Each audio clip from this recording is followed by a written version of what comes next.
मैं शशि प्रकाश, सहायक प्रोफेसर ज्योतिष, जूथालाल संस्कृत महाविद्यालय गंझोलिया, पश्चिम चंपारण, बिहार।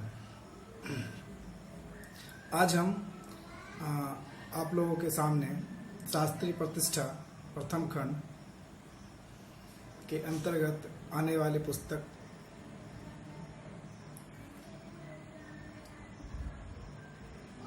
से संबंधित कुछ महत्वपूर्ण जानकारी देने वाले हैं। जैसे कि नक्षत्र के चरण से संबंधित कुछ महत्वपूर्ण जानकारी आज हम आप लोग को देने वाले हैं कि नक्षत्र हम लोग जानते हैं नक्षत्र कितने प्रकार के होते हैं, नक्षत्र के नाम कौन कौन से हैं और इनके चरण कौन कौन से होते हैं।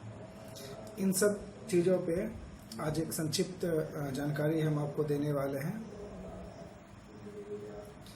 तो सबसे पहले हम लोग जानते हैं कि नक्षत्र से संबंधित नक्षत्र के कितने भाग होते हैं, इससे संबंधित कुछ महत्वपूर्ण जानकारी अब आपको हम देने वाले हैं। ज्योतिष शास्त्र में नक्षत्र 27 नक्षत्र होते हैं। ज्योतिष शास्त्र में 27 नक्षत्र होते हैं और प्रत्येक नक्षत्र 4-4 बराबर भागों में विभक्त किया जाता है। ज्योतिष शास्त्र में 27 नक्षत्र होते हैं और प्रत्येक नक्षत्र के 4-4 बराबर भागों में विभक्त किया जाता है। 27 नक्षत्रों को अगर हम 4 से मल्टीप्लाई करें तो 108 बराबर भाग होता है।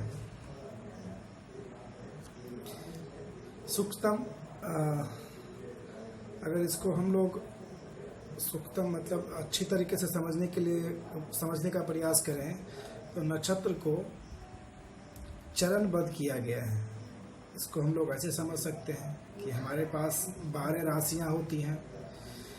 इन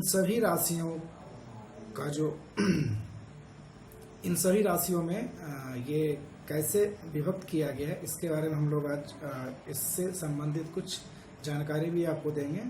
जैसे कि एक राशि में 2.25 नक्षत्र होता है, मतलब 2.25 नक्षत्र का भोग होता है। इसलिए हमने आपको बोले कि 12 राशि, इसलिए हम लोग बता रहे थे कि 12 राशि संबंधित भी कुछ महत्वपूर्ण जानकारी है इसमें संलग्न है।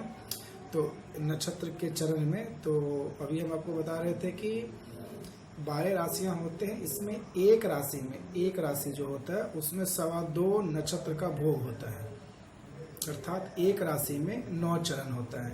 मतलब 9 चरण होगा तो एक राशि होगा पूर्ण। ये एक चरण जो नक्षत्र के चरण के तरीके हैं और इसमें कौन कौन से चरण आएंगे वो सारे हम आपको बताएंगे। लेकिन ये एक विधि है जिसको समझना हमारे लिए जरूरी है। इसको अगर हम लोग संक्षिप्त तौर पे जाने तो समझने का प्रयास करें तो हम ऐसे कह सकते हैं कि ज्योतिष शास्त्र में 27 नक्षत्र हैं और प्रत्येक नक्षत्र के 4-4 बराबर भागों में विभक्त किया गया है। 27 नक्षत्रों को मल्टीप्लाई करेंगे तो 108 बराबर भाग होता है। इसमें सूक्ष्मता से समझने के लिए नक्षत्र को चरणबद्ध किया गया है।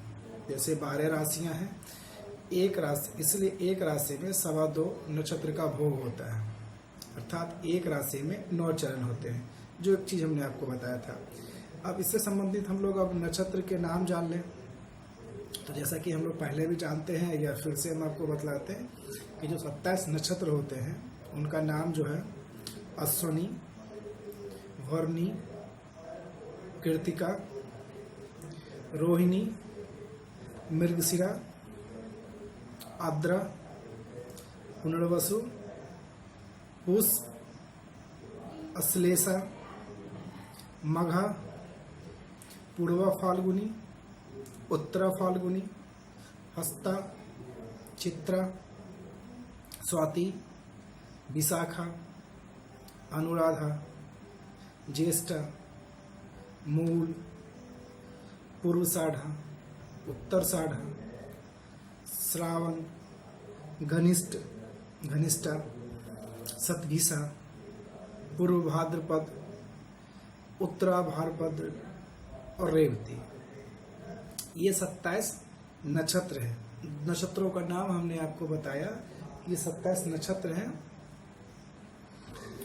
जिसको हमने अब इसको हम लोग चरण के बारे में जानेंगे। प्रत्येक नक्षत्र के कौन कौन से चरण में कौन कौन से चरण हैं। तो प्रत्येक नक्षत्र में हमने आपको बोला, हमने एक राशि में कितने चरण होते हैं? 9 चरण होते हैं। एक राशि में 9 चरण होते हैं। अगर हम लोग इसको ऐसे डिवाइड करें तो एक राशि में 2.25 नक्षत्र, मतलब 2.25 नक्षत्र, जैसे मान लिया अश्विनी भरनी कृतिका है तो 2 अश्विनी, एक अश्विनी का हो जाएगा, एक कृतिका का हो जाएगा, एक अश्विनी का हो जाएगा, 4 भाग, भरनी का 4, 8 हो जाएगा और कृतिका का 1 भाग हो जाएगा। तो हम जाके वो एक राशि होगा। अगर हम लोग ऐसे समझें, एक उदाहरण के तौर पे हम आपको बता रहे हैं अभी कि एक राशि क्या क्या हो सकता है। मान लिया अश्विनी का 4, भरनी का 4, 8 हो गया और एक कृतिका का ले। तो जैसे अश्विनी का है चू, चे, चो, ला, ये 4 हो गए चरण। भरनी का हो जाएगा ली, लू, ले, लाओ, इसका 4 हो जाएगा। तो 4 4 8 हो गया, बच गया 1। अब हम लोग लेंगे किसका? कृतिका का, आ। तो ये मेरा 9 हो गया। तो अब ये 9 को अगर मिला दे, 9 चरण को मिला दे तो एक राशि हो जाएगा। 2.25 नक्षत्र का एक राशि होता है। तो ये तरीका है जो हम समझने का प्रयास करेंगे इसके माध्यम से। तो आज हम आपको यही बताने वाले हैं कि नक्षत्र के नाम हैं और उसके चरण कौन कौन से हैं। और हमने आपको पहले ही बता दिया था कि एक राशि का 2.25 नक्षत्र होता है, 2.25 नक्षत्र का भाग होता है। तो 2.25 नक्षत्र को अगर हम लोग राशि में कन्वर्ट करें तो वो 4 चरण होंगे, उसके 9 चरण होंगे। एक राशि में 9 चरण होते हैं। क्लियर हो गए? अब हम लोग आगे बात करेंगे एक एक करके नक्षत्रों का नाम और चरण, कौन कौन से चरण आते हैं। तो ये हम 27 नक्षत्र बताने वाले हैं और 27 नक्षत्र के अंतर्गत आने वाले चरण के बारे में भी आपको हम बताने वाले हैं।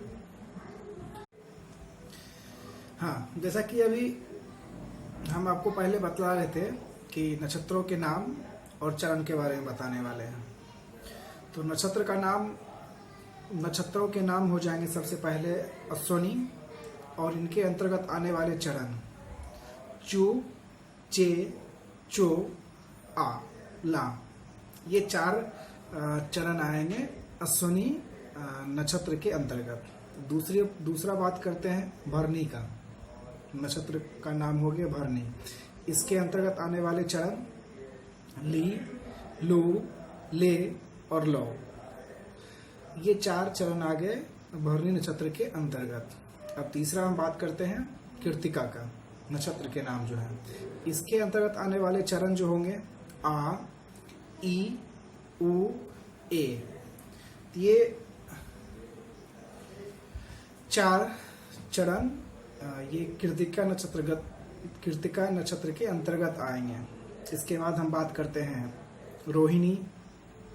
तो रोहिणी नक्षत्र के अंतर्गत आने वाले जो चरण हैं ओ, वा, वी, वो।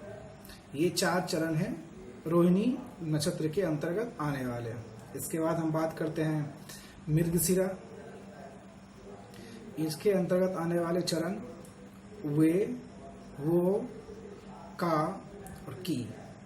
ये चरण मृगशिरा नक्षत्र के अंतर्गत आने वाले ये 4 चरण हैं। इसके बाद हम लोग बात करने वाले आद्रा नक्षत्र। इसके अंतर्गत आने वाले जो चरण होते हैं कु, घ, अंगो, छ। ये 4 चरण आद्रा नक्षत्र के अंतर्गत आने वाला है।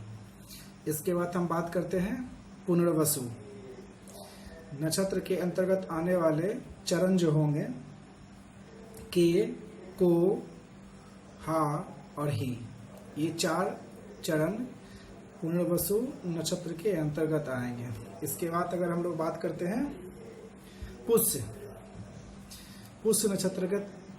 नक्षत्र के अंतर्गत आने वाले जो चरण होंगे हु, हे, हो, डा।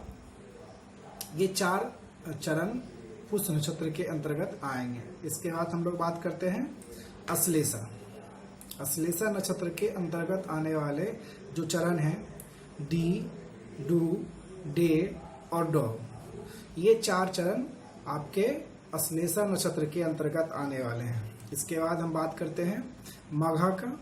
मघा नक्षत्र के अंतर्गत आने वाले जो चरण हैं मा, मी, मू और में। ये 4 जो चरण हैं वो माघा नक्षत्र के अंतर्गत आते हैं। इसके बाद हम लोग बात करते हैं पूर्वा फाल्गुनी नक्षत्र के अंतर्गत आने वाले जो चरण हैं मो, टा, टी और टू। ये 4 चरण आपको पूर्वा फाल्गुनी नक्षत्र के अंतर्गत आते हैं। इसके बाद हम लोग बात करते हैं उत्तर फाल्गुनी नक्षत्र। इसके अंतर्गत आने वाले जो चरण हैं टे, टो, पा और पी। ये 4 चरण उत्तर फाल्गुनी नक्षत्र के अंतर्गत आता है। इसके बाद हम लोग बात करते हैं हस्ता। हस्ता नक्षत्र के अंतर्गत आने वाले जो चरण हैं वो इस प्रकार हैं हु, सा, नो और डॉ। ये 4 चरण उस हस्ता नक्षत्र के अंतर्गत आने वाला है। इसके बाद हम लोग बात करते हैं चित्रा नक्षत्र के अंतर्गत आने वाले जो चरण होते हैं वो इस प्रकार हैं पे, पो, रा और री। ये चित्रा नक्षत्र के अंतर्गत आने वाले ये 4 चरण हैं। इसके बाद हम लोग बात करते हैं स्वाति नक्षत्र के अंतर्गत आने वाले जो चरण हैं वो इस प्रकार हैं रू, रे, रो और ता। ये 4 चरण स्वाति नक्षत्र के अंतर्गत आने वाले चरण हैं। इसके बाद हम लोग बात करते हैं विशाखा नक्षत्र के अंतर्गत आने वाले जो चरण हैं वो इस प्रकार हैं ती, तू, ते और तव। ये 4 चरण विशाखा नक्षत्र के अंतर्गत आने वाले ये चरण हैं। इसके बाद हम लोग बात करते हैं अनुराधा। अनुराधा नक्षत्र के अंतर्गत आने वाले जो चरण हैं वो इस प्रकार हैं ना, नी, नू और ने। ये 4 चरण अनुराधा नक्षत्र के अंतर्गत आने वाले हैं। इसके बाद हम लोग बात करते हैं ज्येष्ठा नक्षत्र के अंतर्गत आने वाले चरण के बारे में जो इस प्रकार है नो, या, ई, यू। ये 4 जो चरण हमने आपको बताया वो ज्येष्ठा नक्षत्र के अंतर्गत आने वाले ये चरण थे। इसके बाद हम लोग बात करते हैं मूल नक्षत्र। मूल नक्षत्र के अंतर्गत आने वाले जो चरण हैं वो इस प्रकार हैं ये, यो, भा और भी। ये 4 जो चरण हैं वो मूल नक्षत्र के अंतर्गत आने वाला है। इसके बाद हम लोग बात करते हैं पूर्वाषाढ़ा। पूर्वाषाढ़ा नक्षत्र के अंतर्गत आने वाले जो चरण हैं वो इस प्रकार हैं भू, धो, फा और दा। ये 4 चरण जो हैं ये पूर्वाषाढ़ा नक्षत्र के अंतर्गत आने वाले चरण हैं। इसके बाद हम लोग बात करते हैं उत्तराषाढ़ा नक्षत्र के अंतर्गत आने वाले जो चरण हैं वो इस प्रकार हैं भे, भो, जा और जी। ये 4 चरण उत्तराषाढ़ा नक्षत्र के अंतर्गत आने वाला ये चरण है। इसके बाद हम लोग बात करते हैं श्रवण। श्रवण नक्षत्र के अंतर्गत आने वाले जो चरण हैं वो इस प्रकार हैं खा, खी, खे, खो। ये 4 चरण आपके श्रावण नक्षत्र के अंतर्गत आने वाले चरण थे। इसके बाद हम लोग बात करते हैं घनिष्ठा। घनिष्ठा नक्षत्र के अंतर्गत आने वाले जो चरण हैं वो इस प्रकार हैं गा, घी, गु और गे। ये 4 चरण घनिष्ठा नक्षत्र के अंतर्गत आने वाले ये चरण हैं। इसके बाद हम लोग बात करते हैं सतभिषा। सतभिषा नक्षत्र के अंतर्गत आने वाले जो चरण हैं वो इस प्रकार हैं गो, सा, सी और सु। ये आपको सतभिषा नक्षत्र के अंतर्गत आने वाले ये 4 चरण हैं जो भी हमने आपको बताया। उसके बाद पूर्वा भाद्रपद नक्षत्र के अंतर्गत आने वाले जो चरण है वो इस प्रकार हैं से, सो, दा और दी। ये 4 चरण पूर्व भाद्रपद के अंतर्गत आने वाले ये 4 चरण थे। इसके बाद हम लोग बात कर रहे हैं उत्तरा भाद्रपद नक्षत्र के अंतर्गत आने वाले जो चरण है वो कौन से हैं? धू, धा, ज्ञ, न्य। ये जो 4 चरण है ये उत्तरा भाद्रपद के अंतर्गत आने वाला चरण था। इसके बाद हम लोग बात करने वाले हैं रेवती का। रेवती नक्षत्र के अंतर्गत आने वाले जो चरण हैं दे, दो, चा और ची। ये 4 चरण रेवती नक्षत्र के अंतर्गत आने वाले थे। अभी हमने आपको एक क्रमबद्ध तरीके से अश्विनी से लेके अश्विनी, भरणी, कृतिका, रोहिणी, मृगशिरा, आद्रा, पुनर्वसु, पुष्य इत्यादि, माघ, फाल्गुन, इस तरह करते करते मैंने आपको एक कंटिन्यू, एक लगातार रेवती तक, मतलब ये 27 नक्षत्र को एक क्रमबद्ध तरीके से हमने अभी आपको बताने का प्रयास किया कि किस नक्षत्र के अंतर्गत कौन कौन से चरण आते हैं। 4 चरण सब में आते हैं और उस चरण के अंतर्गत कौन कौन से शब्द आते हैं जिसके बारे में अभी हम आपको जानकारी दे रहे थे। तो जो अभी तक हमने आपको जानकारी दी थी नक्षत्र के चरण के बारे में, मैं आपको फिर से थोड़ा सा एक रिपीट कर दूं कि जो 27 नक्षत्र होते हैं जिसके बारे में भी हमने आपको जानकारी दी, और प्रत्येक नक्षत्र को 4-4 बराबर भागों में विभक्त किया गया है।